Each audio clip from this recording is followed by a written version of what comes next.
can't be asked. I can't be asked. I just sound like a right dick, but I just can't be asked with it being a whole saga of is Darwin Nunez going? Is Darwin Nunez staying?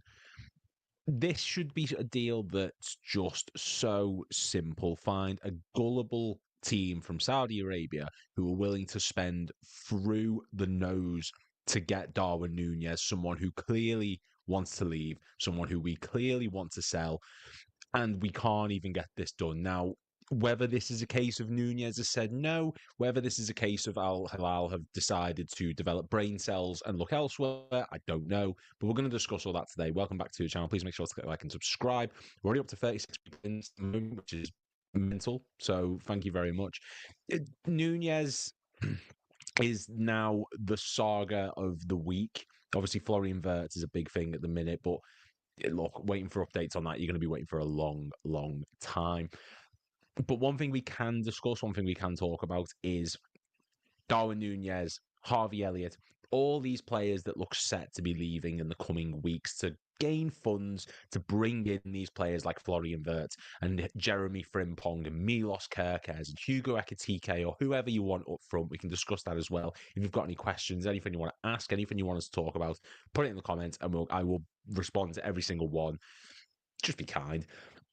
Darwin Nunez, though, so earlier on today, it was the big talking point. It was the big focal point, the big story of the day that Darwin Nunez was in discussions with Al-Hilal. Now, Al-Hilal have been after a myriad of different strikers, different attacking options.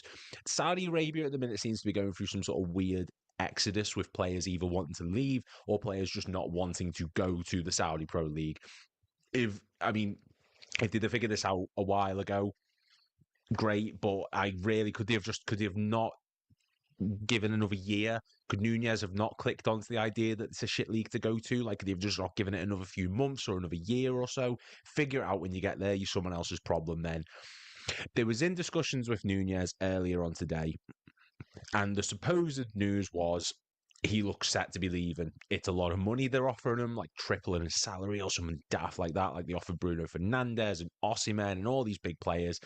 And Darwin Nunez, because he's got the brain cells of a chip butty, has rejected the offer. Now, first off, his priority is he wants to stay in Europe. And if that's he thinks he can compete for major silverware and major honours and do all this fantastic stuff, fine. Absolutely fine. I have no ill will towards someone who wants to get the best out of their career, because there's been numerous players in the past who have had that exact same mindset.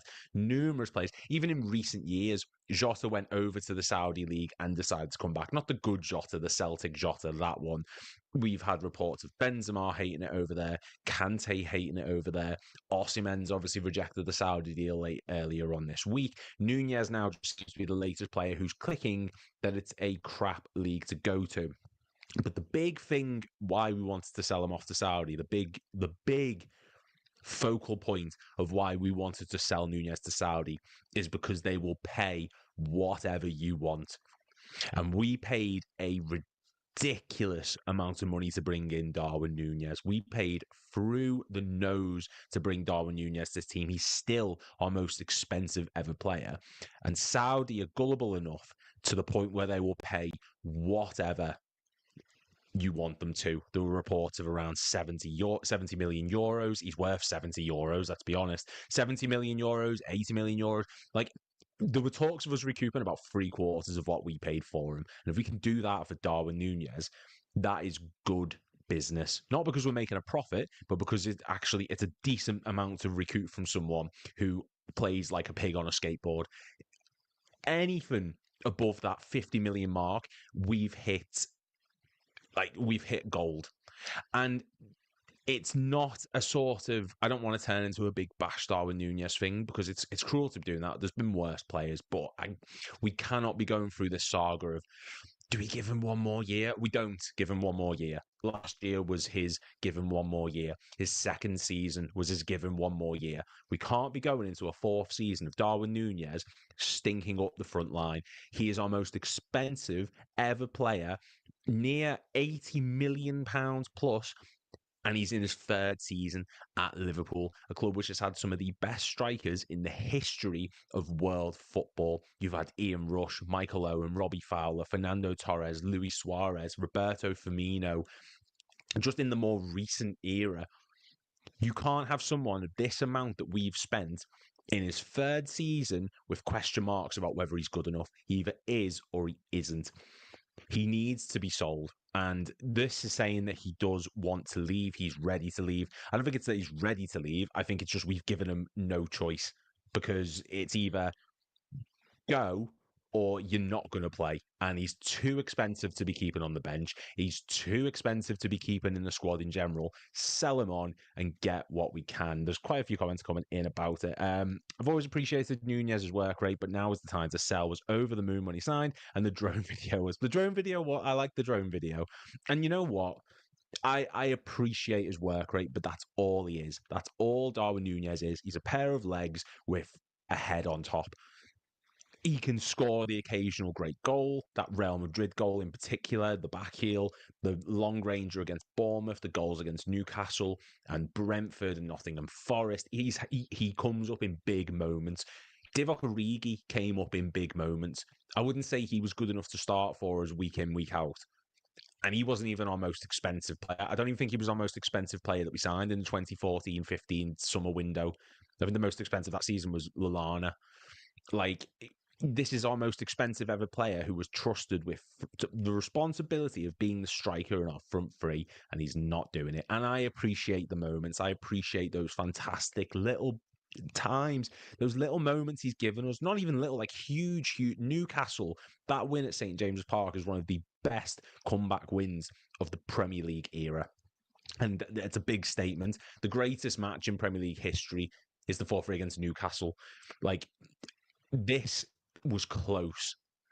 I believe that comeback was honestly up there with some of the best.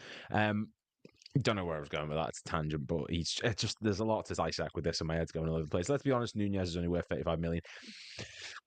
It's not a poor shout. I think Nunez has a certain skill set that I reckon if you went to the Spanish league, or if you went back to Benfica, or something like that, where there's no sort of it's a bit more open than the Premier League. I think he'd shine. He's still great at getting in behind. He's still a good player at creating problems.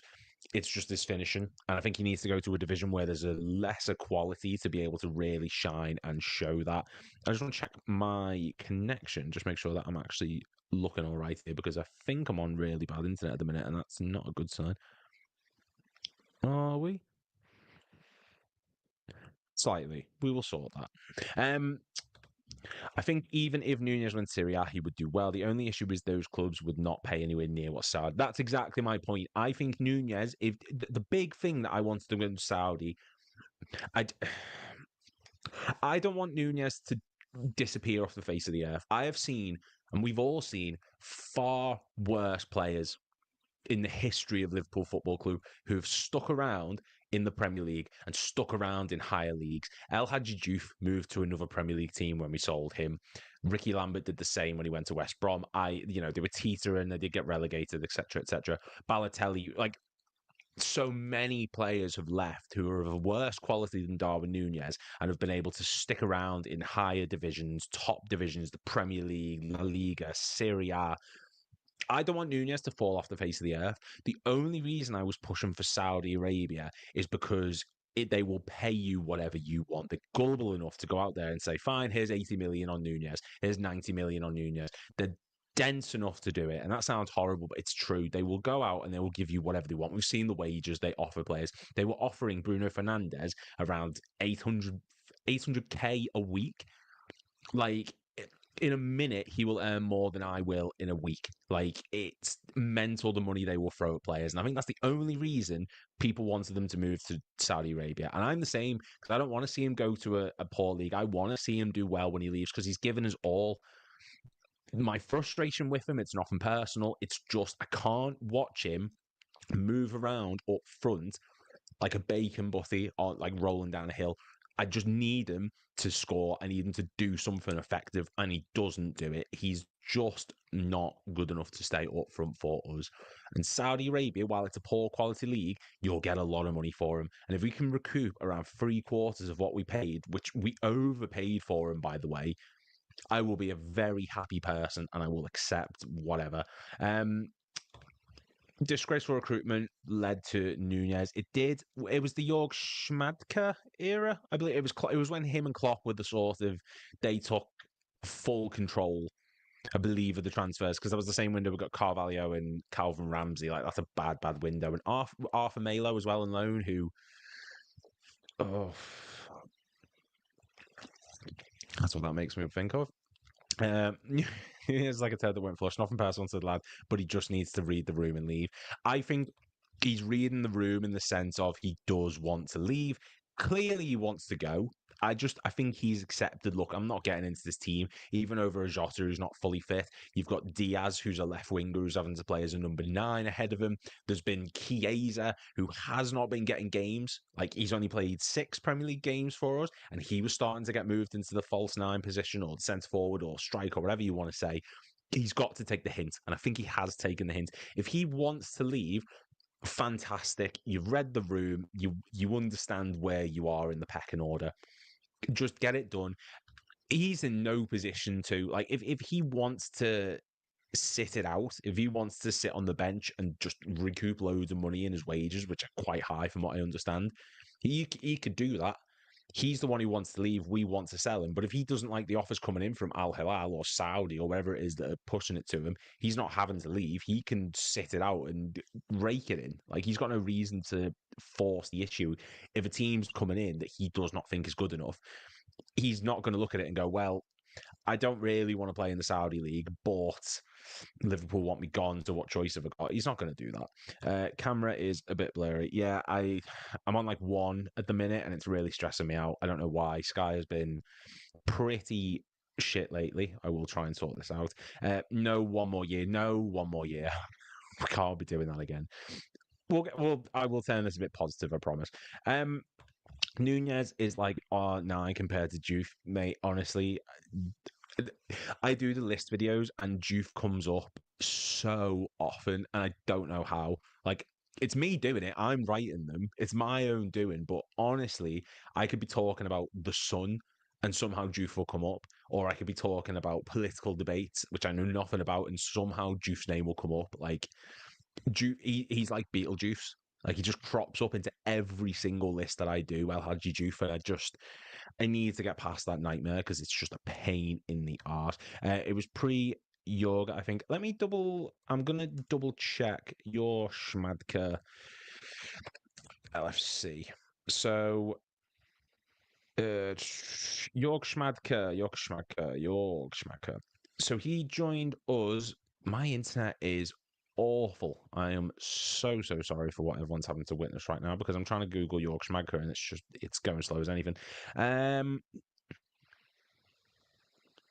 So Schmadtke left Wolfsburg in January of 2023, and in May of the same year, he joined us as a sporting director before leaving in early 2024. So it was summer 2023. So he was there during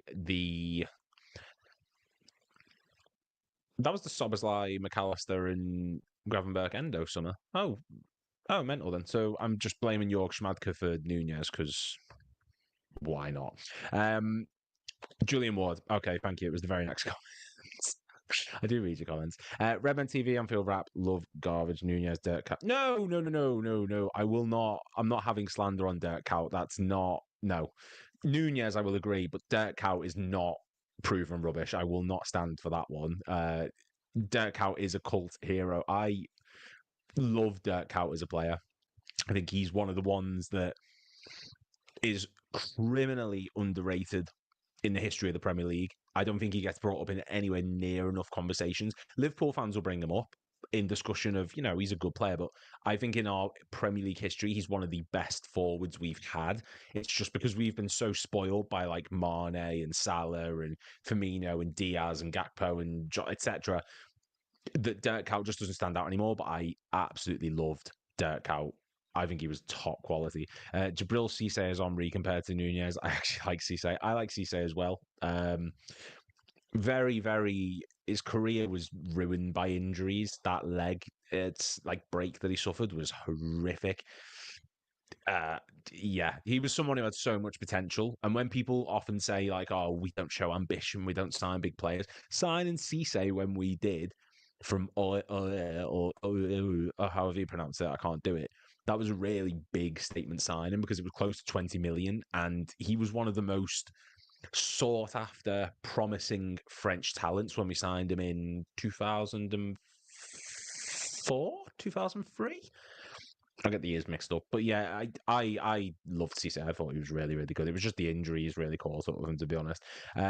We signed Nunez summer 22. Yeah, Julian Ward. Dirk Kuyt stayed longer than he could have when he could have easily left. He did. Yeah, to be honest, I mean, he probably did stick around a bit too long, but he stuck around, but he made it, he warranted it because he was one of our better players. Like, I think he was class. Kuyt was shit and ran around like an 8-year-old. That's what Nunez does, though. So I don't understand what the discussion is. Nunez does the same thing. Nunez just runs around like a how? Like, I don't know. I just don't know. Look, I don't know where the Dirk Kuyt sort of discussions come from, but if anyone else has got any other players they want to discuss, just throw them in because I'll do them all. Indian Scout says, big up. Thank you very, very much. I really do appreciate it. We're almost at 5,000. So anyone who's watching, spread the word, repost it, like and subscribe if you're watching it now because we're almost at 5,000 and I want to try and get that in the next month or so. So please do it. There's going to be another video coming up tomorrow as well if you're looking forward to that. We're going to be discussing the 10 Liverpool players who had their Reds careers ruined by injury. So if you like the thought of that, then tune in for that one tomorrow. Nunez runs around like a puppy chasing his toy. I have a dog that chases his toy, and the comparison is very similar, except I think my dog could actually score a goal over Nunez. It's pretty shocking. You know what? I love doing these live things because they spiral so quick. I start off with such a plan in my head, and I'm not like any other live stream like Redmen and Anfield Agenda and all that. I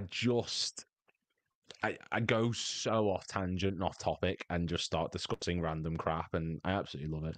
Polo Mint loves Bruno Shearu, the next Zinedine Zidane, some might say. And I mean, it's all fun and games. It's all fun and games. We're here to discuss Liverpool's transfer strategy and our players that are being sold. And we'll get back to the topic. So Nunez leaving. Look, I'll play the sort of the devil's advocate, so to speak. I will play the man putting the questions out there that will no doubt get me cancelled and no doubt be giving me shit, and I'll see the subscriber count probably drop from it. Is there a world? And I want everyone to get involved in the comments. I want everyone to scream and shout if they do or don't. Is there a world where Nunez does play next season for Liverpool? Do we think that signing someone like Florian Wirtz, someone who's a bit of a creative player, we're going to change our style of play? Do we think there is a world where Nunez could potentially feature for Liverpool next season? I'm just putting out there. I'm not saying yes. I'm not saying I'm one of them. I just want to know what everyone thinks. All right, new sub. Talking of careers destroyed by injuries, Rob Jones could have easily been England's best right back. That's a great shout. There's been a multitude of players that have missed career, that have had ruined careers due to injuries. And going through that list, the way I do it is I'll do my research and I'll type them all out and then I'll do the voiceover and edit. It was so depressing to do to do this list. It was so bleak to write out this one 10 players who had their careers ruined by injury. I've had to put one in there who wasn't of the Premier League era. I'd focus on the Premier League. I wasn't around in the 1800s. I don't know what the likes of Joe Wilcox were doing back then. I just don't know. But there was one I had to include because it was just such an interesting story. Not interesting in the sense of, it was it's good to see. It's obviously horrible to see when players are getting injured, but I just couldn't not include this person. and you'll see it tomorrow. It's number 10 on the list for when that comes out. Just not going to give too much away, but it's a mental story.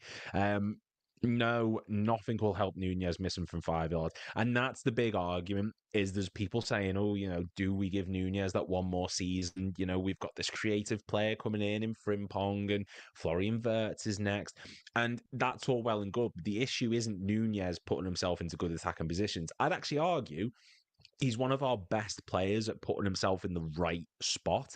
Like, even the recent games where we've been losing, Chelsea, the 3-2 loss recently, or 3-1 even, he was running through, he was putting himself into good spots. It's not his tactical awareness, it's not the way he positions himself or where he goes or how he plays in that regard. It's just his finishing. It's purely the way he finishes. It's like Stevie Wonder trying to throw a dart at a board. It's impossible for him to hit the net sometimes. And I'm not saying it to be horrible, even though it does sound like I am. I just think if you're Liverpool Football Club and you're one of the greatest clubs, no, you are the greatest club in the history of English football. You've proven that with a record setting or record equaling 20th Premier League title or 20th league title. I'm struggling here. You can't have someone like Nunez up front. You can't have someone who misses the goal from a yard or two out. It's not fathomable. We are the greatest club in the history of England, one of the greatest clubs in the history of Europe, with a lineage that clubs would die to have. And we've got someone up front who can't kick a ball. It's like Oscar Pistorius trying to play footy. It's just not happening. And I think Nunez he's got the work rate that no one can match. It's like having Jordan Henderson up front on whatever to get him going. There have been far worse players up front for us. I've witnessed them in my lifetime. You guys have. We could name 10 if I wanted to. I did do 10. I did it on a video once. But he can't be our focal point. He cannot be the person that we rely on to get goals. That's why we're after Hugo Ekitike. That's why Benjamin Sesko was being linked to us. That's why we've had to move Luis Diaz into number 9 just to actually attempt to score goals. There's so many different things we've tried to get this going the right way. And Darwin Nunez is not the right way. I respect him for what he's done, but the time to move was last year. This now is just prolonging a horrible situation. And it's good to get to a point where I remember when I was watching a thing Roy Jennings did, and he described when Torres went to Chelsea and the cheering was like, it was like ironic cheering. It was a sort of, oh my God, you've actually done something. I don't want to get to that point with Nunez. And it is getting there now. When he scored against Villa earlier this season, I was at BBC. I almost flipped the table. I was so excited. Like, it's seeing him score, it's like a euphoria that I cannot explain and I cannot describe, but it's so few and far between that I just can't be arsed seeing it. It's too stressful. And for every one or two, like, Brentford goals that win you a match and just fucking set the world on fire, you've got the misses against Everton and Luton and Burnley and Villa and City and Arsenal and Chelsea and Tottenham. And I just can't be arsed seeing it anymore. It's not on my to-do list. It's not something that I want to be doing going into a title defending campaign, let alone the fact that we did it last season, going for the title and winning the title. How we did it with him starting the first few games or being involved, I don't know. I'm grateful for what he's done, but no. I've missed quite a few comments anyway. Talking to the subs, nothing helped Nunez. Aga Owen. I mean, Owen. Yeah, fair enough. I would say that we got the best out of Michael Owen when we had him. The injuries were sort of he did get a good few with us, but I think we just squeezed every little bit that we could get from him, and then when he went to Madrid, it just went downhill. There was a thing on my video I did recently, the 98-99 season, and ESPN predicted that Michael Owen would suffer the hamstring injuries that he eventually would, because his style of play was just so, it was like 0 to 100 so quick that anyone's body was going to attempt to sort of keep up with it. It was never going to happen. And they predicted that it'd happen. And Daniel Aggerman, like, I think Daniel Agge gets a lot of unnecessary grief from people in terms of his defensive talent. I I'm not saying he was great, but I've seen far worse centre backs represent Liverpool. Soterios Kyrgios just being the first one that popped in my head. I love Daniel Agger. I think he was like just a brick wall. Please no, but I feel I'm being softened up for another year of him. I don't know anything. I don't know if he's staying or not. I'm pretty sure he's leaving, but good God, I was just putting the question out there, to be honest. I wake up in cold sweats thinking of Nunez skying a beautiful threaded pass by Vert. It must be like, imagine you're Florian Wirtz joining Liverpool, and you've got on one side Cody Gakpo, proven European footballer who's won a Premier League title for Liverpool, contributing so much to it. Then you've got Mo Salah, the best right winger in Premier League history, someone who could arguably, by the time his contract's done, be the best player in Premier League history. And then in the middle, you've got Nunez. Like, who are you passing to? It's not Nunez. Let's be honest about that. I think if Sturridge wasn't injury prone, he'd be an all-time. Daniel Sturridge, without a doubt, and I say this in the video, I think if he didn't get injured the amount he was, Daniel Sturridge could have been an all-time Premier League great. He was ridiculously talented, and he has scored some of the best goals that I've ever seen, like from a Liverpool player. The chip against West Brom, the long ranger against City, the long ranger against Chelsea. The 13-14 season, what people don't understand is he finished 10 goals behind Luis Suarez. He missed 9 games that season due to injury. And I know Suarez missed the first few, but he just didn't miss any after that. Sturridge missed 9 games through injury, and he only finished 10 goals behind Suarez. Like, if he'd have been fully fit, he'd have been close to having a Luis Suarez level season. Obviously, no one could. Suarez's season was that high, but Daniel Sturridge is one of the most naturally gifted strikers I've seen in a Liverpool shirt. And he's one of the ones that it really breaks my heart that I didn't get to see him as much as I could have done. Because I think that 2014-15 season was such a nightmare. He'd get injured. He'd be off for months and months and weeks. Just before he comes back, I remember once he was away with the England camp, didn't play. He was training, got injured, and we missed him for another like a month or two. And when he did come back, he played and then missed another few weeks. Like, he was so frustrating. But in terms of like natural talent, someone who had a ridiculous eye for goal, Daniel Sturridge he's up there. And I'm so annoyed that I didn't get to see more of him. He's definitely on the list tomorrow, just letting you know about that. I miss when everyone would just randomly break out the Sturridge dance. If I get if I get 5 more subscribers, I'll do the Sturridge dance. I'll gladly do the Sturridge dance if I get 5 more subs. I'm pimping myself out for subs now, but if I can get to 4785, I'm on 4780. If I can get 5 more, I'll do the Sturridge dance. Same, I would randomly do his dance sometimes. I'll do it now. I've got no concern with that. Just waiting for those 5 subs. It's best for everyone who just moves on and needs a fresh start. So do we. Completely agree.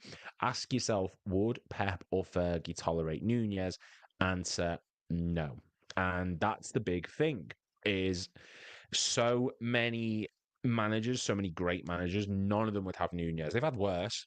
That's a big, big thing that we do need to keep repeating, going over again and again and again. We've got a sub there, so if we get 4 more subs, I'll do the Sturridge. No, I don't think he would. I don't think his personality or his attitude's bad. I just think it's purely the finishing. And a lot of managers, Fergie definitely had worse strikers than Nunez. I think. I'm trying to go through my mind, and anyone who I'm thinking of is not that bad. Welbeck, no. Hernandez, no. Rooney, fucking Van Nistelrooy, Cantona, Solskjaer, Sheringham. Maybe not. Pep, no. Pep wouldn't have tolerated them. But he's tolerated Jack Grealish for as long as he has. So anyone who's, Boovy's going to be out there questioning, saying, "Oh, what is Vert's worth 100 million?" You paid that for Jack Grealish, and he's wank pheasant. So yeah, Oscar Pistorius trying my footy. Thank you very much. When Nunez scores, it's like seeing a classmate who hates footy score a beauty winning PE. It is as well. It really, really, it's just a euphoric moment. But that's what I mean. It's becoming irony it's becoming a sort of, oh my God, he's actually done something. He's actually scored a goal. We can celebrate. And I don't want it to be that with Nunez. I don't want it to become this thing of, er, he's done something. Holy shit, let's celebrate and do the Sturridge dance. I don't want it to be like that. But it's got to that point, and he just needs to move on. Makes you wonder what's changed with Nunez. He was literally begging to go Saudi in January. I think a lot of players have just wised up to the fact that the Saudi league is not all that it's cut out to be. You've got to think about it. Like, you've had Osimhen say no in the past 48 hours, I believe it is. You had Jota leave. You've got Ronaldo now, who's in his 40s, and he can't really go to any sort of majorly physical league and make something. He's making more money at Saudi than people will ever make in their lives, and he's wanting to leave. You've got to think as a player who, to be fair to Nunez, he's still quite young. He's 25, I think, like 26. He's on the peak of his career. Like, he's not even at his peak yet.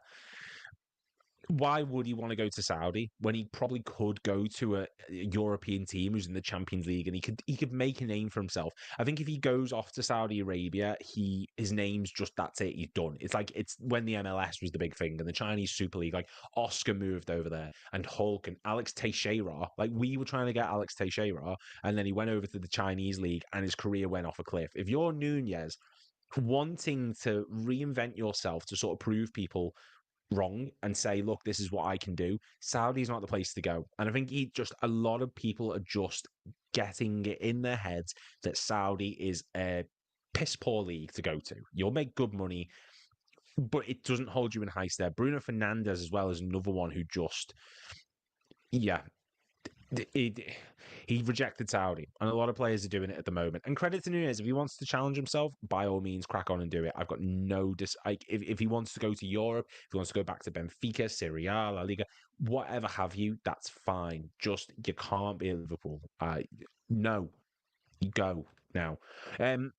Evening to the best channel alongside Redmen TV, the Info Wrap. Keep the shows coming. Thank you, Jay. You comment on a lot of my stuff, so thank you so much. Really is appreciated. I don't know if I'm up there with Redmen and Anfield Wrap yet. Steve can let me know that. I will WhatsApp Steve in a minute. I will send him that picture, Steve Hoare of Redmen, and I will get his approval of that. And if he says he's lying, then yeah. I wouldn't want to play in Saudi either. The money is stupid, but they are already making a boatload anyways. They are. I mean, I suppose it's like, if I'm at my job now, which is really hard to do, and I'm getting, I say really hard to do, I just like to complain, and I'm getting the money that I am, and then someone comes up to me and says, okay, we'll triple your money, and it's an easier, like, job.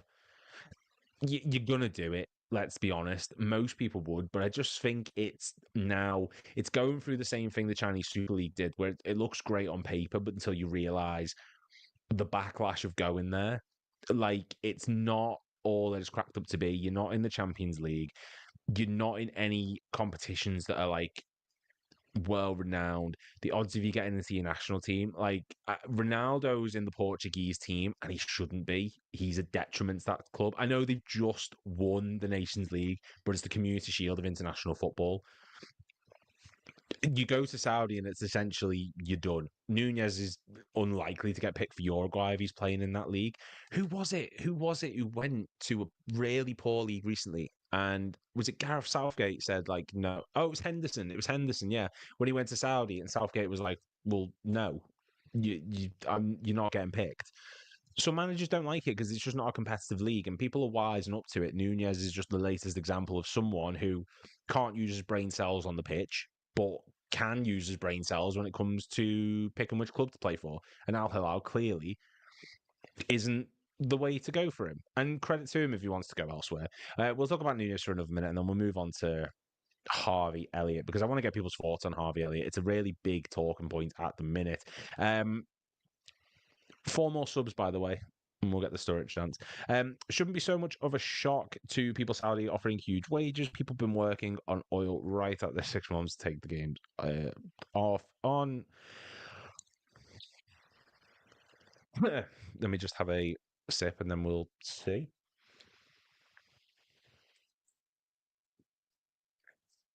And I'm sorry, I will attempt to read that again because I really messed it up.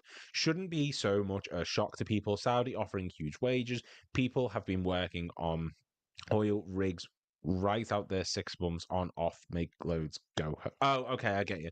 Yeah, I mean, look, Saudi is what it is. That's not going to go anywhere. It's going to continue to buy big name players because it can afford it, and you will get the occasional person who thinks, yeah, money talks, whatever. But it's not. I just think Nunez is wise though, and I'm fine with that. Challenge yourself all you want, but I just going to Al-Hilal, they would pay us copious amounts of money for him, and he's just not worth it.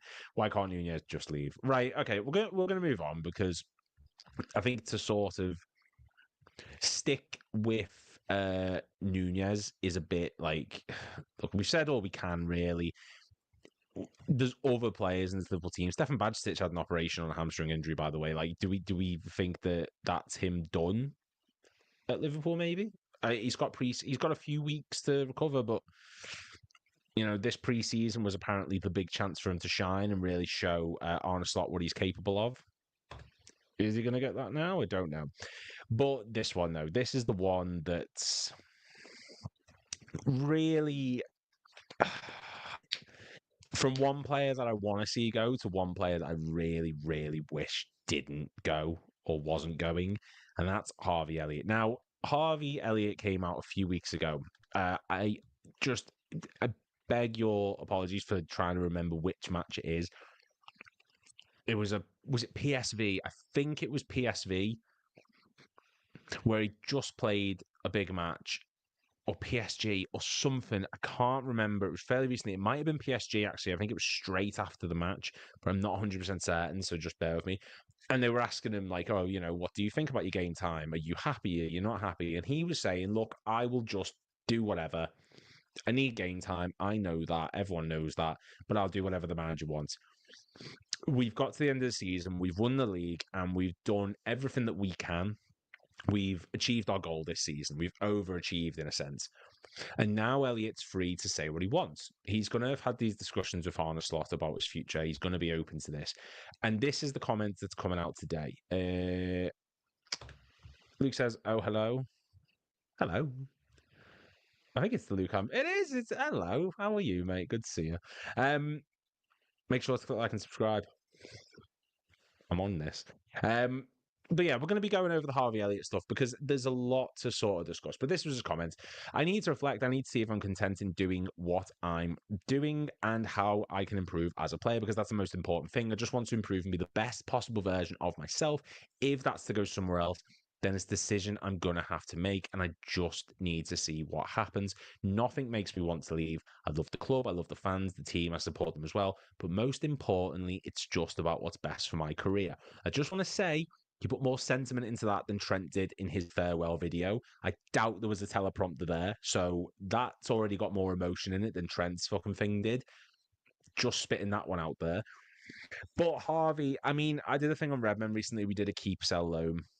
And Harvey Elliott, Chris Pajak said it was the easiest one. And we both came to the agreement. I think it is time for Harvey to move on. And it's not a sort of, that will be met with all sorts of responses. That'll be met with negativity and positivity and people giving different perspectives and opinions. My desire for Harvey Elliott to move on is not that I don't think he's a good player.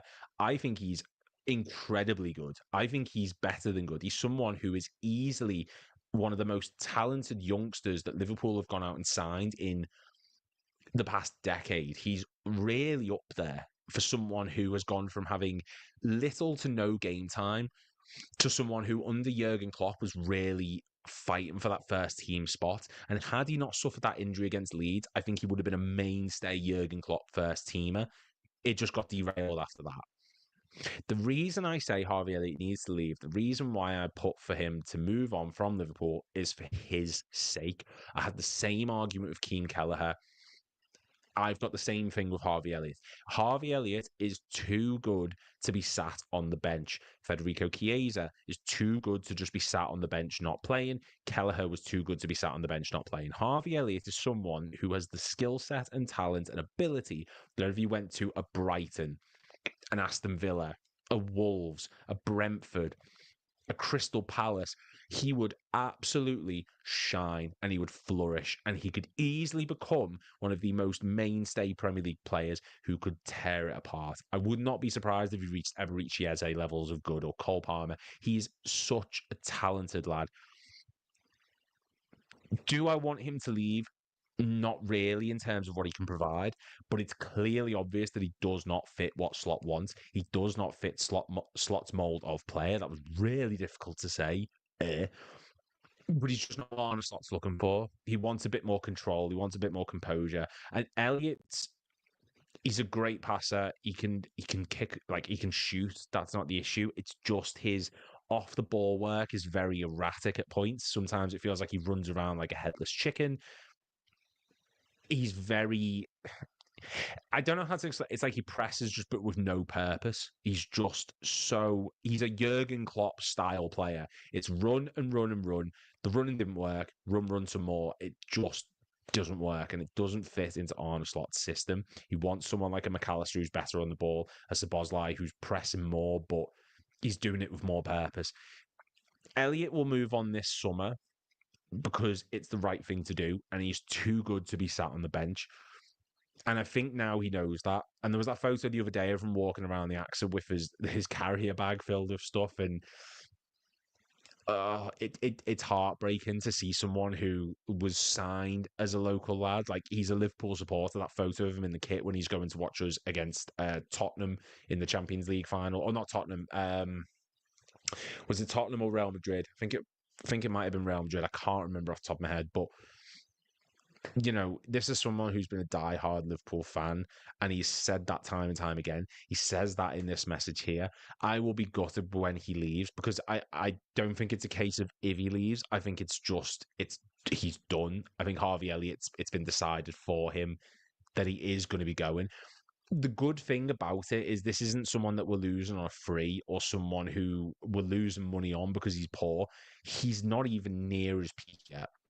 And I think we could get 30, 40 million for Elliott. Like, there's good money to be got from a Harvey Elliott, from a Wolves or like a Crystal Palace. If Crystal Palace lose Eze, I can see a world where they come in for him because I don't think Elliott's been forced out the door. The reports the other day were that it's not that we want him gone. It's not that he wants to leave. It's just if an offer comes in that we're open to, then we will consider it. I think if Eze leaves Crystal Palace, Harvey Elliott is a number one target for them, or a number two or number three. Like, he's so suited to that style of play. I think he'd flourish at a team like Crystal Palace. Let me know, who do you think that Harvey Elliott, what team would he do amazing in? What Premier League team do you think Harvey Elliott would absolutely smash it in? Because there's a good number for my money. I really, really do think there is a good number of ones that he could get into. And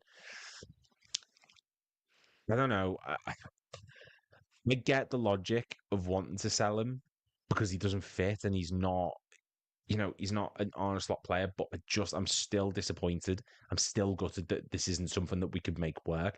If everyone could click like and subscribe as well, that would be amazing. We're on 9 likes at the minute, so please, please make sure to click like and subscribe. It really, really does help out. I want to do this full time, so it really does help. Please, thank you very much. He said it after Brighton match, the recent one where we lost 3-2. So he said it multiple times because he did say it a few weeks ago, or a few months ago even. So he has said it a good few times now. Like, I don't know. I don't know. It breaks my heart if he leaves. I rate him higher than Foden, but I don't understand but I understand when we get Wirtz. Yeah, that's the big one. That is the big one. We get Florian Wirtz, and Elliott's already down the pecking order. You can't get in over Szoboszlai. And like when Slot did that game, the Leicester, I think it was.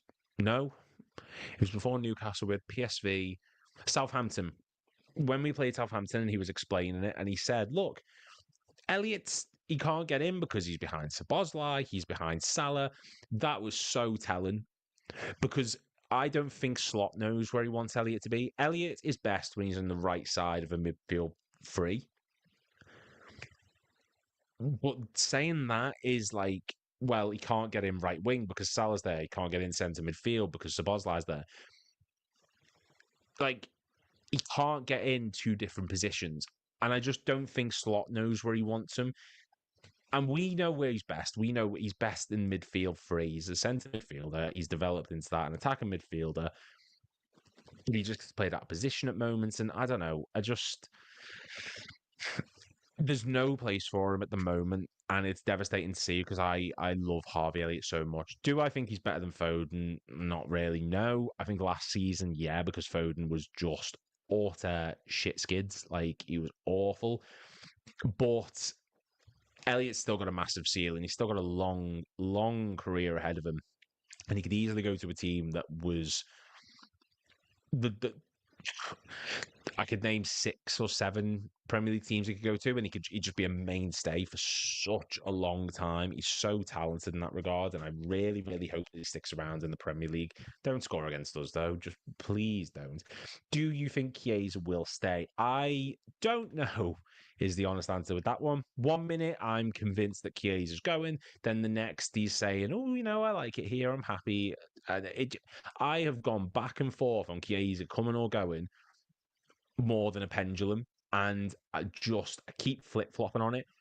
My current belief is I think Chiesa goes. I think these reports of him like saying, oh, I'm going to discuss it with my agent, my family. We're going to work on what we think's best. I know there's interest in Italy. He strikes me as a Jesus Navas for Man City, where it's the sense of you're comfortable in your surroundings, you're comfortable in your league, and there's nothing wrong with that. Like, he's Italian, he's played his whole career in the Italian league for Juve, and he was at Fiorentina at one point. Like, he's made a career in Italy. That's what he's renowned for. And some people just get comfortable. He's had a lot of horrific injuries. His family's there. I understand it if he wants to go back. Do I think he stays? I think I'm like 70-30. I think 70 that he will go. Chiesa was brought in for me as someone who I think is there were 3 different explanations as to why I think we signed him. Number one is I think that Salah's contract was so up in the air, they needed someone who was just, right, you're ready to go just in case Salah does leave. You're not the same level, but you're someone who can easily just slot in if we need you to. Salah signed the deal. Option number 2 is I don't think that Salah was going to have the season. They thought Salah was going to have the season they did. No one did. He had the best individual season in Premier League history. If you think he had that, thought he was going to have that season, you're lying to yourself and Jesus. It was really, really shocking. And he just couldn't get the game time, and rightfully so. Salah was undroppable until maybe the last few weeks of the league season when he started playing like arse, and even then he was still breaking records. And option number 3 is he was signed with the pure intention of this is someone we can get for £10 million. We can easily flog him for double that next summer. No issue. And I think that's the one that's the most likely. You've signed someone with proven international footballing experience who's won a Euros, competed in the Champions League for some of the best teams in Italian football. You've signed him for 10 million quid and you can easily flog him on for 20, 25 the following summer. He's on a long-term deal. He's still very talented, still contributed to goals. And yeah, I think that's the one that's most likely. I would not be shocked if Chiesa is to leave, but I don't think we're going to force him out the door. Title-winning sides need players like Harvey Elliott to play a role in the team across the season. We were quite lucky with injuries this season, in my opinion, and the other campaigns, Elliott would have started more. I don't think we were lucky. I just think that we've been very meticulous about our approach. I think the way that Arne Slot's got us playing and the fitness regime and the regiment behind the scenes, I don't think it's luck. I just think that Liverpool are very everything is like a fine machine at the minute. The injuries didn't happen because we didn't allow them to happen. Ibrahima Konate this season suffered the exact same amount of injuries as he did last season. Just he only had 1 injury this season, he had 2, but he missed the exact same amount of games, the exact same amount of days. This season, he's being viewed as this miraculous, oh my God, he didn't get injured. It's the rebirth of Ibrahima Konate. Last season, he had the exact same amount, and it was viewed as an injury season. We didn't suffer any major ones, and thank God we didn't. That's great. I don't want a season like 2021 again where Van Dijk gets injured and Fabinho and Matt Heap and Henderson and, Klopp probably, I think that was when his appendix burst or something. I don't know. It just felt like there was some sort of voodoo curse on us that season. I don't want that again. We got fortunate last season, but it wasn't luck. I just think it's the way we played. A lot of news coming out is after Wirtz and Kerkez. It's likely sell to buy. Still need a striker. Would like a 6. It's horrible. I love him, but it's probably for the best. And I completely agree, mate. Look, Liverpool this season, I don't think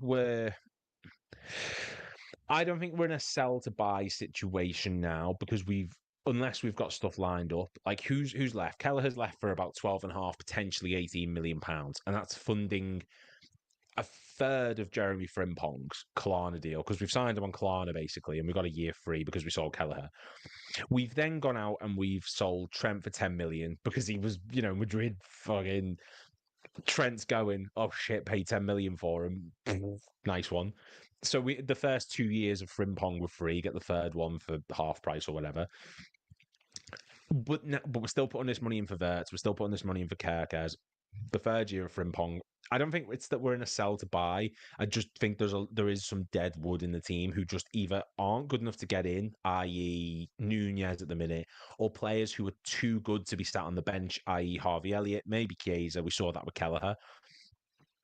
I would still like a striker. Striker is just the number one priority for us this season. We need a striker. I'm not going through another season of Nunez. Anyone who says we should, you're lying to yourself and everyone else because you can't handle it. I can't handle it. You can't.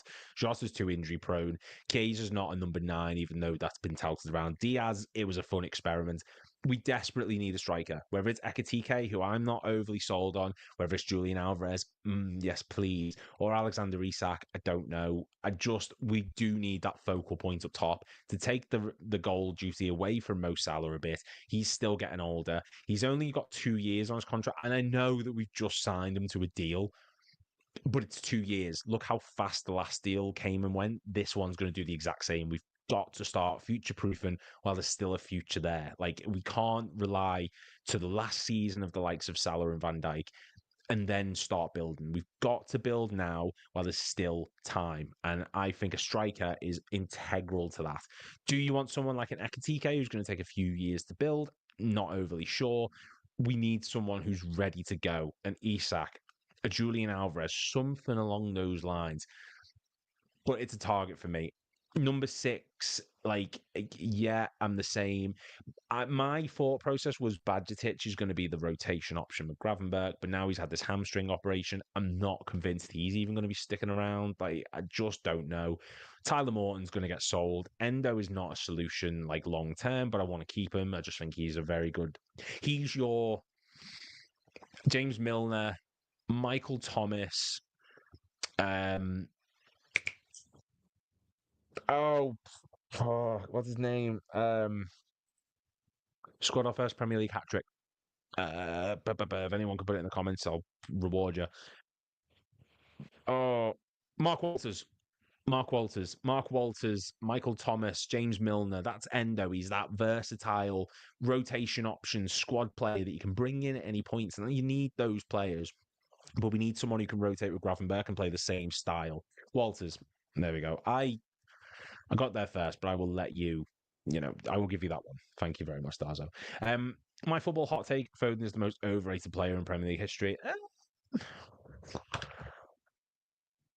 Overrated player? Who's the most overrated player in Premier League history? Guys, I need your help here. Who's the most overrated player in Premier League history? It doesn't have to just be Liverpool. It can be anyone you want. Who do you think is the most overrated player in Premier League history? Wow, that's a really good one. Who is really overrated? I'm trying to think of obvious ones, but I'm really not sure. I mean, Andy Carroll was overrated for that one season at Newcastle, or half a season at Newcastle even. Chelsea keeps springing to mind. I don't know why. I was going to say Mesut Ozil then, but that's that's going to go down the wrong way. Overrated Premier League players. City? Anyone at City? Edin Dzeko? Is he overrated, would you say? I don't know. Put in the comment, who do you guys think is an overrated player? Harry Kane? No. Harry Kane's not over. What? He's one of the best strikers in the league's history, Harry Kane.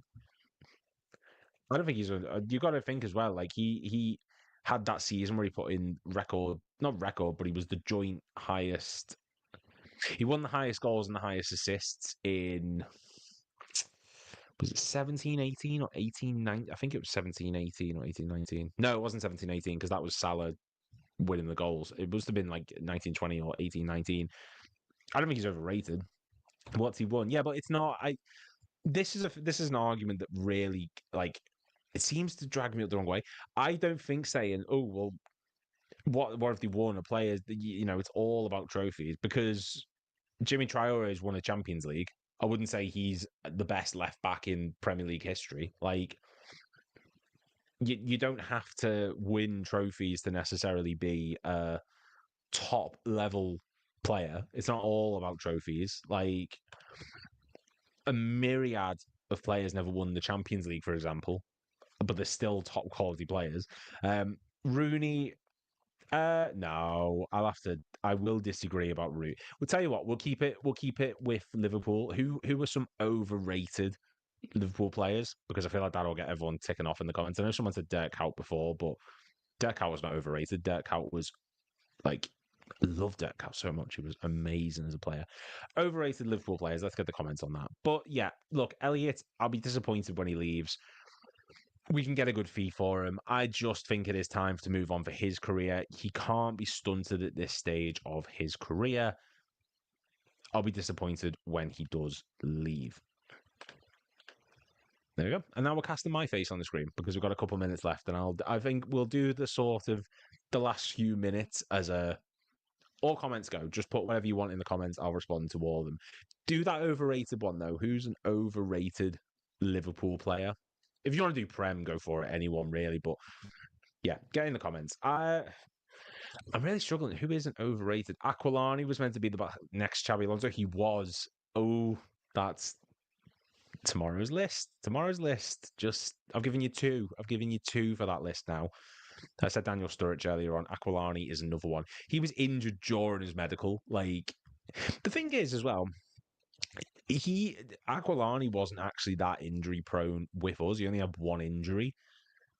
It was just such a bad one that he came back and he could not match the intensity of the Premier League. It was like he was running on treacle. It just woeful player. I don't think he's overrated though. I think he's rated the fair amount. Like who's someone who everyone waxes lyrical about that just wasn't good enough? I think Glenn Johnson was criminally like he was awful, but so many people defend him on it and say no, he wasn't that bad. I think Glenn Johnson is like utter dross, and no one else seems to get it. It's stuck in my mind, and I hated watching Glenn Johnson play for us, and this isn't turned into the bash on Liverpool players because I love the club, I love anyone who represents us, but Glenn Johnson was utter crap, and it really stresses me out when people defend him. This isn't me getting on him. It always does this, but I just no, it's not for me. Cow, Redknapp, Rodwell, Big Dunk, all hyped by English media. Jack Rodwell is, but would you say he was overrated for a period of time? But I don't know if he's. I'm thinking of someone who's been overrated for like their whole careers. Like someone who everyone waxes lyrical about and says, "Oh, they're the best thing since sliced bread," but they actually played like sliced bread, just crap. I keep saying crap and he stop. Jamie Redknapp, was he overrated? I wasn't around during the mid-90s during his peak. Like alongside McManaman, was he overrated when he was next to McManaman? I don't know. That's an interesting one. Dirk Kuyt, no, I will not stand for it. Big Dunk, he was just a brick shithouse on legs, really. He was just like a walking fight machine. Torres was a one-season wonder. Is it the first season? Yeah, maybe overrated. Maybe. Look, Torres was great, but maybe he was. Maybe Torres was overrated. Maybe that's the answer here. Maybe that's the easy answer that we're missing. And I feel like that's going to rub people up the wrong way.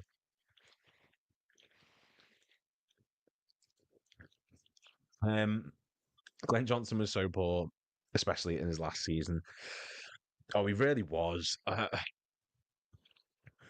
Glenn Johnson, man, like he he was one of those people who would get forward and he tracked back. He turned like an 18-wheel lorry. He was awful. I have a nickname when Johnson had the stinker. I called him John Glenson. I think I remember your comment about that once actually. Joe Cole's up there. Yeah. At Chelsea, Joe Cole was one of the best like English prospects we had coming through. He was really, really good at Chelsea. At Liverpool, I just there was moments and there was glimpses. Some of the assists he actually got at Liverpool, one or two, namely, weren't bad. He was a crap player. Don't get me wrong. I'm not defending him by any means, but he scored 3 goals for us, all of which were pretty shit. No, Joe Cole. I don't think he was overrated as such. Definitely not us with us. Everyone hates him because he was just awful. But as a career as a whole, I don't think overrated. I think Joe Cole at that Chelsea team at the time was really, really good. I'll be honest. But at Liverpool, no, I don't think overrated. I just think Joe Cole was wank with a capital W, to be honest. We'll give it like another couple minutes. If anyone's got any comments that they want to put in, go for it. Please click like and subscribe as well, just while you're at it. It really, really does help out. Balotelli, fucking for us. No. The next comment, Darzo, like, is it, do you mean with Liverpool or do you mean as a whole? Because if anyone looked at Balotelli during his time at Liverpool and thought there's a good player there, you, you I haven't got the words for you. Because if I took this can and rolled it down the stairs, it will have better movement than he did for us.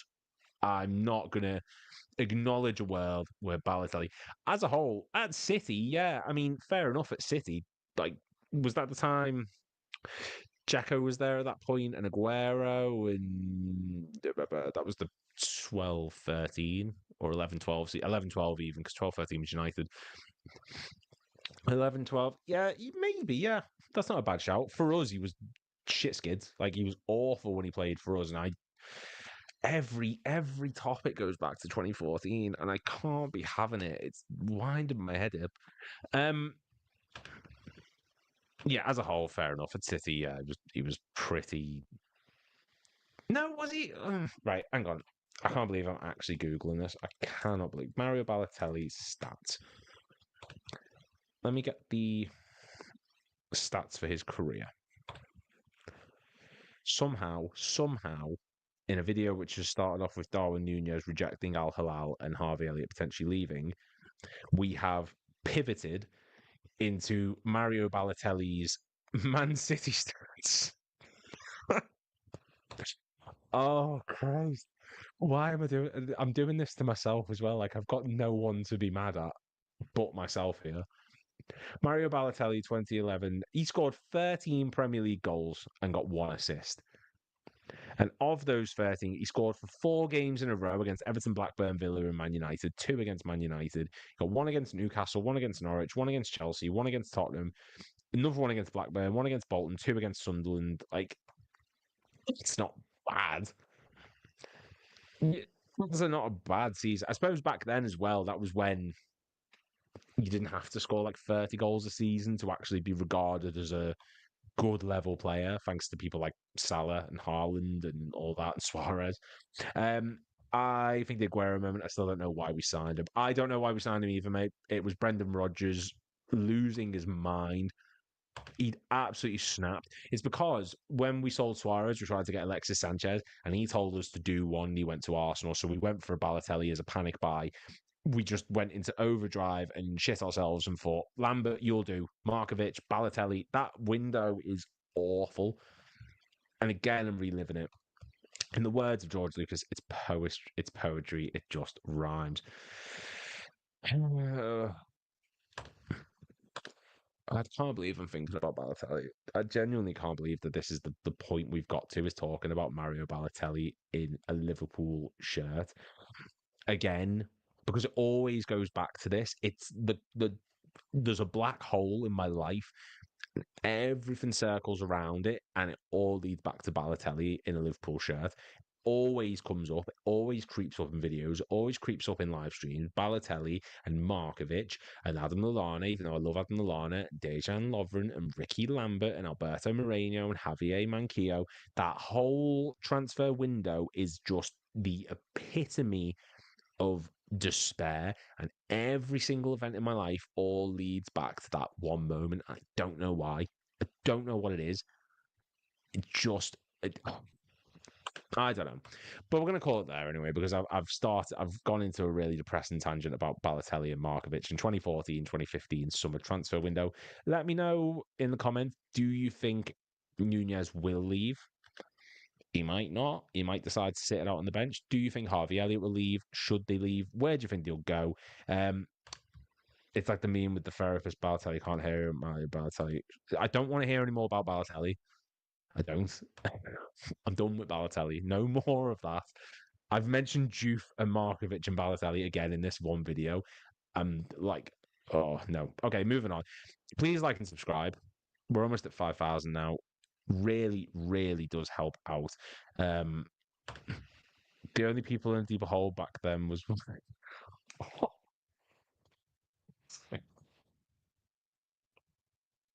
Oh, what a hole it was as well. What a time to be a Liverpool fan. It's mental that we were out of the Roy Hodgson era, and I think the 2014-15 window is potentially a worse window than the 2010-11 one. Let me know in the comments. But yeah, please make sure to click like and subscribe. And if you like the live streams, let me know. I need to know if you like the live streams because I want to do more of them just to fill the gaps in between the list. They take a while to make. There's going to be one coming tomorrow. Top 10 Liverpool players who had their careers ruined by injury. Make sure you tune in for that. And yeah, thank you guys so much for watching. And I will see you all in the next one.